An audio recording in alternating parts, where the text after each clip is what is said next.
Dear viewers, যারা ভিডিওটা দেখছেন, প্রিমেচিউর ইজাকুলেশন বা দ্রুত বীর্যপাত রোগ থেকে রেহাইয়ের জন্য কি ওষুধ খাবেন, এটা খুব গুরুত্বপূর্ণ যে কোন কোন ওষুধ খাইলে আপনি প্রিমেচিউর ইজাকুলেশন রোগ থেকে বাঁচতে পারবেন।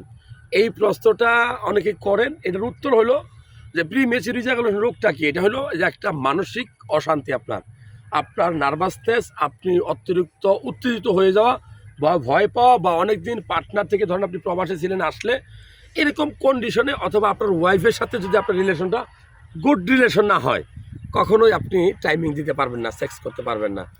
এই যে কন্ডিশনটা, এই কন্ডিশন থেকে বাঁচতে হলে আপনি কি ওষুধ খাবেন, এইটাই তো প্রিমেচিউর ইজাকুলেশন রোগের চিকিৎসা, তাই না? আমার কথা হলো আপনি ডাক্তার দেখাবেন। ডাক্তার আপনার কথা শুনে কিছু পরীক্ষা নিরীক্ষা আছে, যেমন টেস্টোস্টেরন লেভেল আমরা দেখি, আপনার অন্য কোনো সমস্যা আছে কিনা, ডায়াবেটিস আছে কিনা, সেগুলো আমরা দেখি। ডায়াবেটিস থাকলেও কিন্তু এরকম হয়। আসলে এই রোগের চিকিৎসায় কোন ওষুধ খাবেন এটা এক কথায় বলা যাবে না, এটা আপনার ডাক্তারের পরামর্শ নেওয়া উচিত।